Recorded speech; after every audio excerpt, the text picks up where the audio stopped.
Hi, my name is Danae. I'm mainly making this video for my family and my friends who I know are struggling to understand me at the moment, and it's sort of difficult because I haven't really understood myself, but I'm trying to, and I hope that with whatever I say in this video that I can give you some um, understanding and some explanation for why things have been the way that they've been, especially for people who've known me pretty much my whole life, because there are people that would just have no idea why things are the way that they are. So, right, I don't even know where to start. I've never made a video in my life, so here goes nothing. I was diagnosed with borderline personality disorder about a month ago.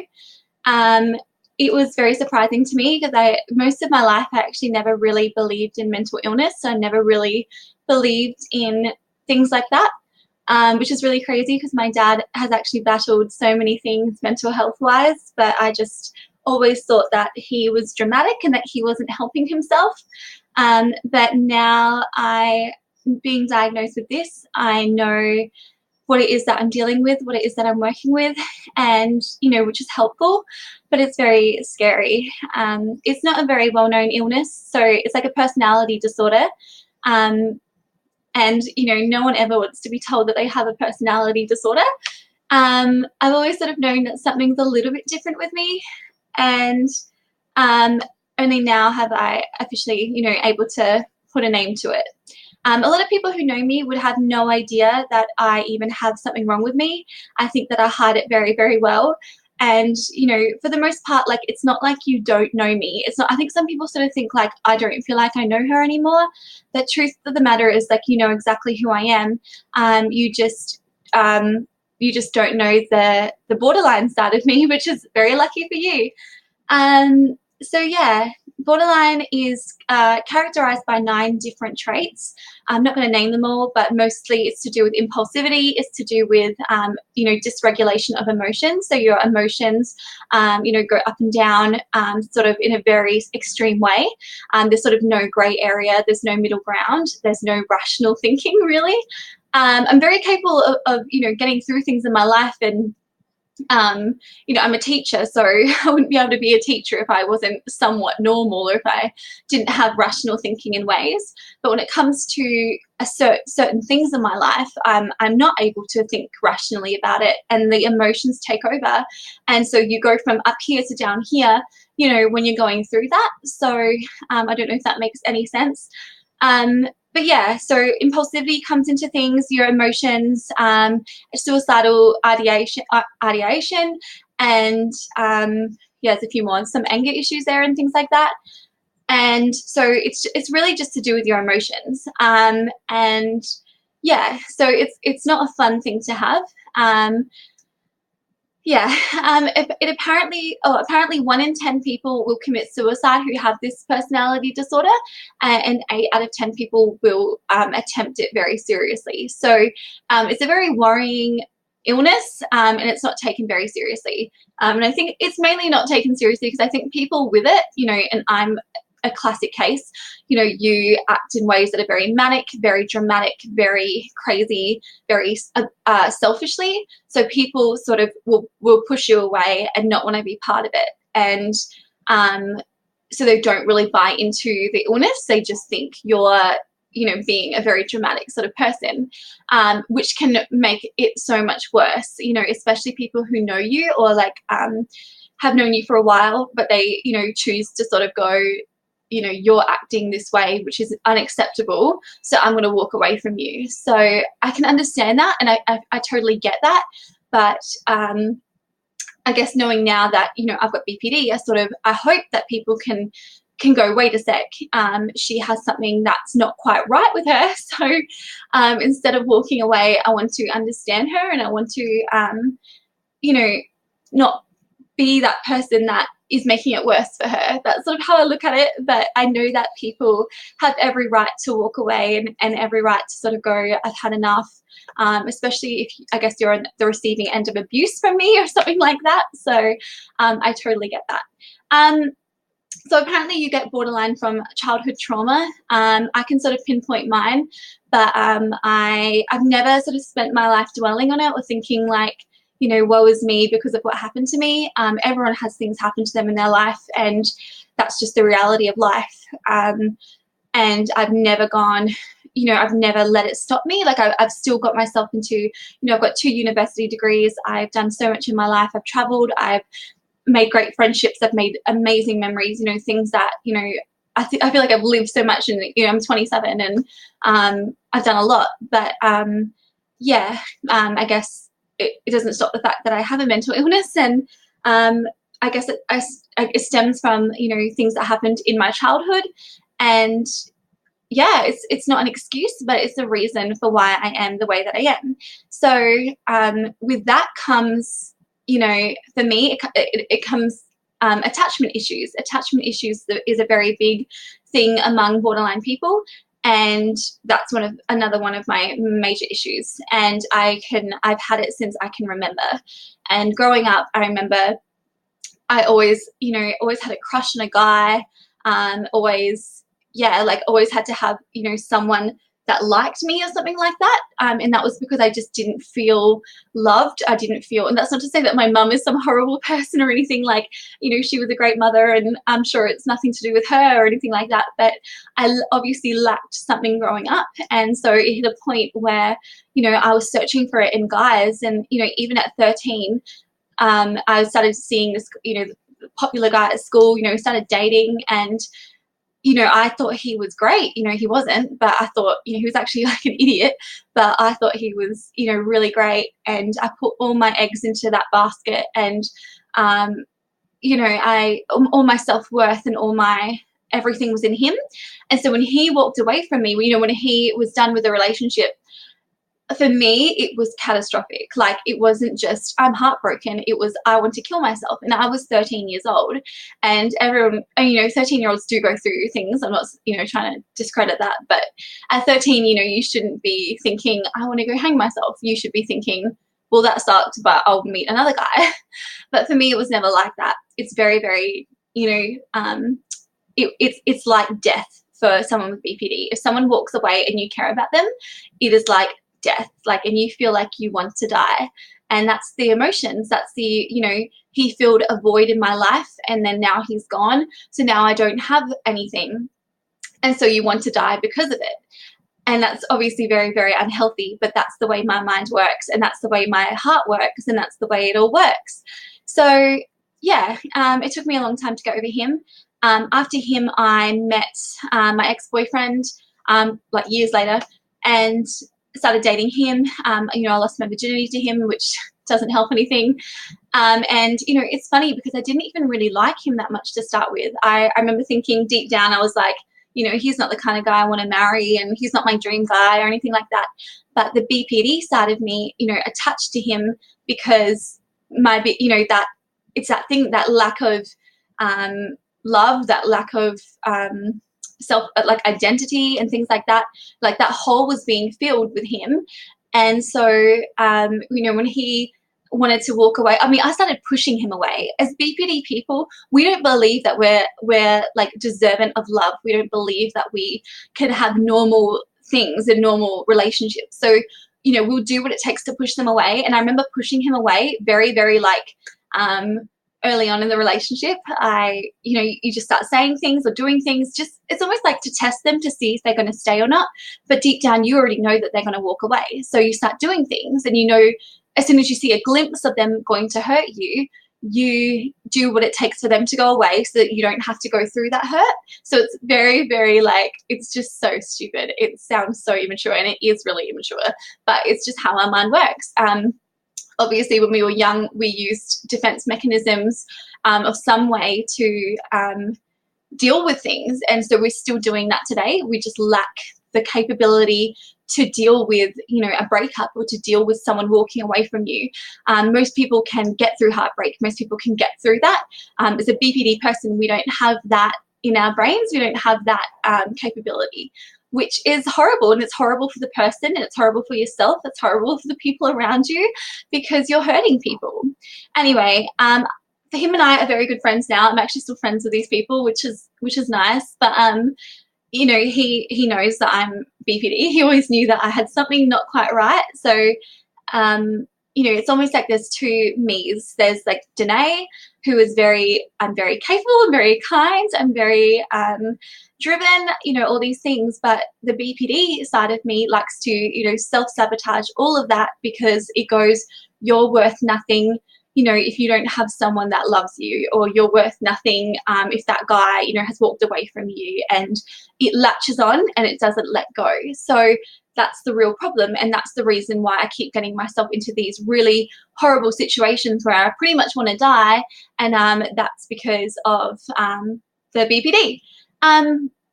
Anyway, so after my ex, took me a very long time to get over him. We were on and off for quite a while, which didn't help anything.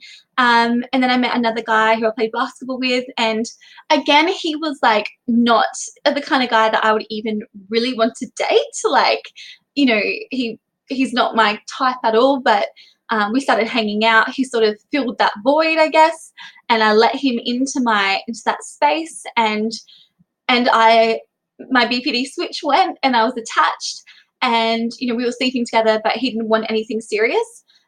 So you know, you know, you can't just be like, it's not me, it's my BPD. But that's pretty much what it was. It was like, I'm not attached to you, my BPD is attached to you. And I didn't know that. So this whole time I've never known I had BPD. I never knew what it was. I didn't know how I could be this normal girl and have this normal life.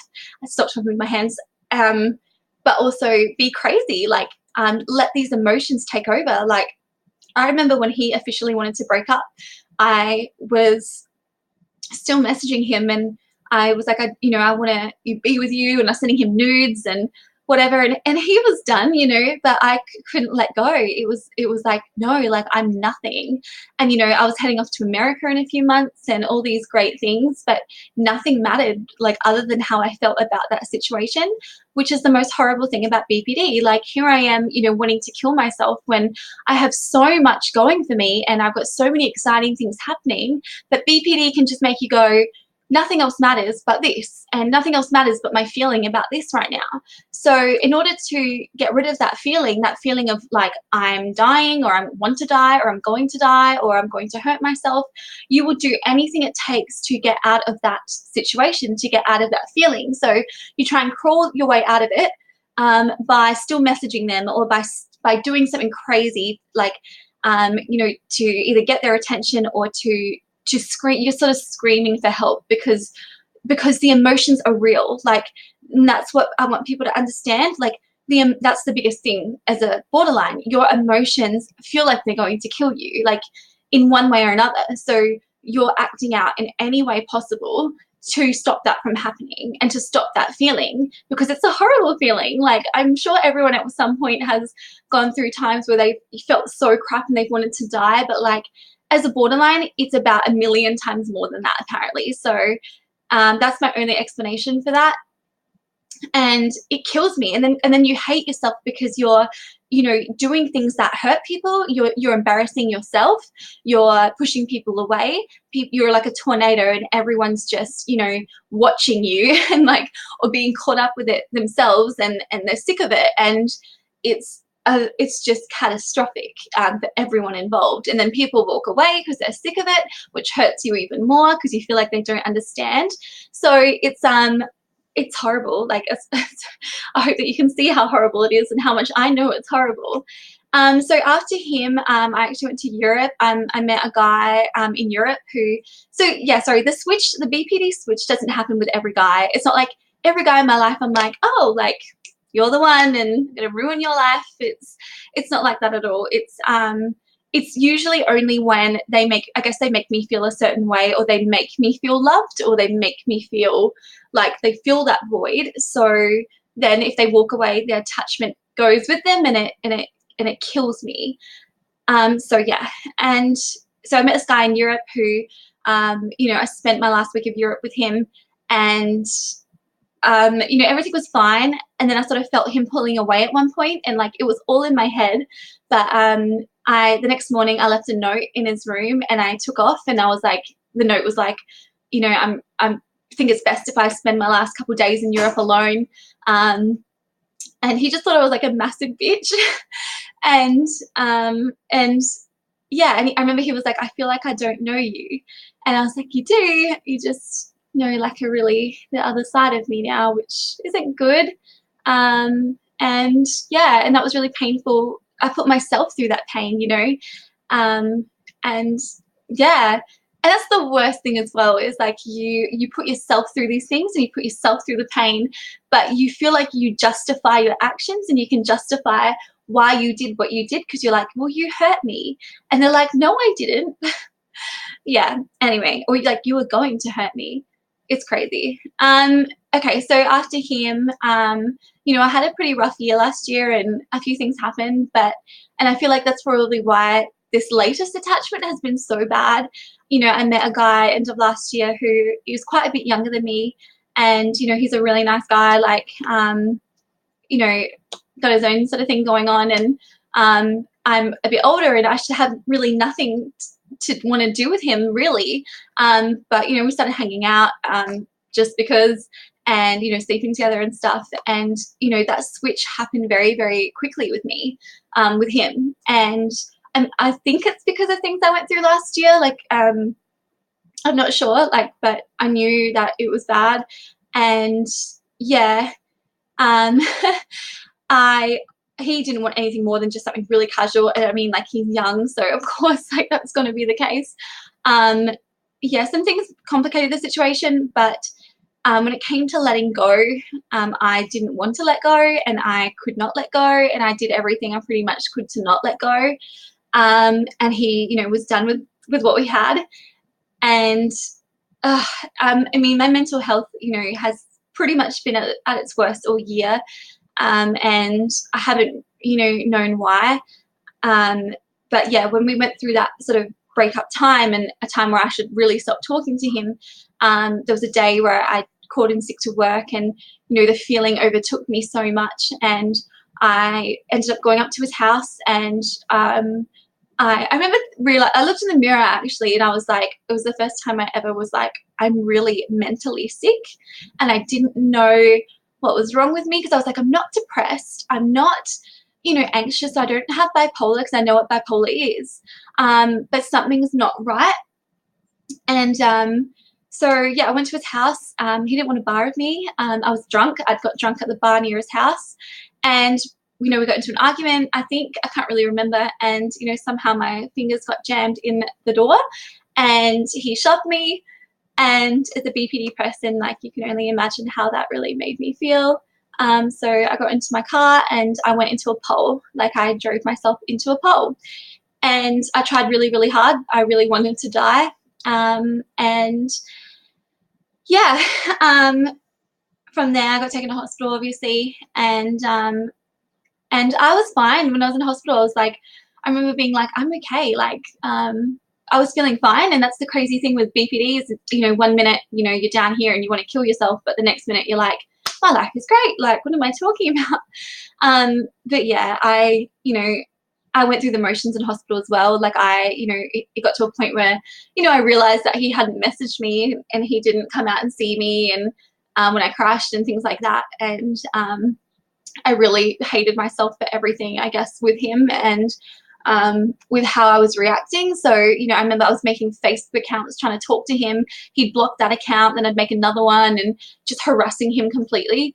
And it wasn't to annoy him or anything. It was literally because I felt like I was dying, and just nothing else mattered, like, but that feeling. And again, like, trying to crawl out of that hole of darkness and that hole of chaos and that hole of death. So I was trying to call myself out of it by messaging him and harassing him and all of that. And obviously he's done, so he's not going to take that very well. And you know, we have mutual friends who were saying to me, like, you have to leave him alone. And in my head, I'm thinking, like, I just tried to kill myself over that guy. Like, what a dickhead. Like, and in a way, like, yes, I think he is, you know, pretty rude and like not that great and stuff, but you know, again, it's like the BPD that's attached, it's not me. So and those emotions are so strong that you if I could have a grasp on them, I would. If I could change it, I would. And that's another thing I want people to realize is that, like, I would take it away in a heartbeat if I could, because I know how much it hurts me. I know how much it hurts my life. I know how much it hurts other people. Um, and that's why therapy is important for me now, because I need to learn how to handle those emotions. You know, nothing, you know, the way we have emotions, you know, you can't stop that. You can't stop the way that you feel about something, but I guess you can stop how you react to those feelings. And as a BPD person, you tend to react very impulsively. You react on those emotions completely. You go, I want to talk to that person, so I will, or I want to do this, so I will. I feel like this, so I will. And you know, there's a blessing in that too. There's a good thing in that as well. Like, you know, I've done things in the moment that are amazing, and I've lived a life that is, you know, so crazy but amazing in so many ways, you know, because of my impulsiveness. Like, you know, I took off to Europe on my own, you know, due to just feeling kind of crap one day, and I feel like a normal person wouldn't do stuff like that. And it was, you know, the most amazing time of my life. I also took off to Thailand about a month after, sorry, my legs are hurting.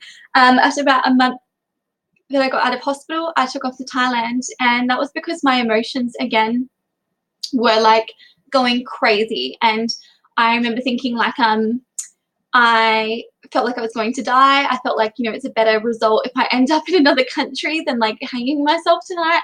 So I did stuff like that. I struggled to communicate with people because I was just in a dark cloud. So, you know, people got very annoyed at me. People, you know, didn't understand. People just thought Danae's being dramatic and a bitch and a crazy and whatever. And yes, like, to an extent, you're absolutely right. But for the most part, like, all I can say is that the pain is relatively unbearable. Like, if you could understand half of the pain that we feel, that pain stems from childhood stuff, which, you know, then becomes, you know, you not feeling loved at really any point in your life. And then when you do feel loved and that gets taken away from you, it is like you're a 2-year-old child who is like, who just can't deal with that emotion, and you feel like you're loved. You know, your parents have just left you in a mall on your own. You know, remember that feeling? That's what it feels like, even at this age, even at 27. I'll probably feel like this at 47. You know, so it's hell. It sucks. I am very aware of what I'm doing now. I still, you know, am going through the motions of, I guess, what's happened with that guy. And, you know, I even had a meltdown just the other night. So things, and I had one last week, and the emotions take over and they think you need to do this, or you need to do this to survive, or whatever. And so people don't understand. People just think you are doing it all to yourself, which, yes, in ways you are. But if they could understand the emotion and that it is a mental illness, then I think there would, you know, that would help a lot. Yes, I need to get help for it. I think BPD people need to, you know, we need to be aware of that, and we need to get help and seek help because we need help. There's nothing wrong with that. You know, everyone sort of has issues in life. You know, no one is perfect. It's a very hard thing for BPD people to forgive themselves. I find myself a lot of the time, probably at least an hour or so a day, I have thoughts going through my head of, oh my goodness, I hate myself for hurting that person. And that's because we really do care. Like, we care so much, like more than you would know. Like it's not like we just ruin people's lives or try and hurt people and just go, I don't care. We care so much when we are in our normal state of mind. We care very, very much. And, you know, I'm a huge lover. Like, I love people. I love, you know, everyone, and I love everything. And I just want to be happy, and I want everyone to be happy. It just so happens that I have something in me that doesn't want to sort of regulate normally. And I now need to sort of seek the help for it. And I hope that people can understand that BPD people are not trying to be hurtful or harmful. And I can guarantee 99% of BPD people would never hurt somebody else. They would only ever hurt themselves, and as punishment, I guess, for how they're feeling or how they've made other people feel. So it's a real toxic life and a real toxic cycle. You know, I hope to be able to put things behind me and move on and, live a beautiful life. Like, I'm a teacher and I love my students and I love so many things. And my BPD tends to just go, none of that matters today. You need to kill yourself because you hurt this guy, or you did this, or, you can't live without him, or something like that. So it's a horrible thing. Like, no one hates it more than I do. I can tell you that much. So yeah, to the people that I've hurt, I'm very, very sorry. I, at one point or another, I hope to maybe send a message and say, I'll either send you this video or I'll say that I'm sorry. I if you wanted to sit down with me and have a chat, like, I will shout you dinner, and I can guarantee that I will listen to you, and I care about what you say, and I will whatever. So that's who I am, and that's how I am. So yeah, I just hope that people can understand that it's not me, it's my BPD, and I'm so sorry, and I hope to fix it, and I hope to get better, and I love you all.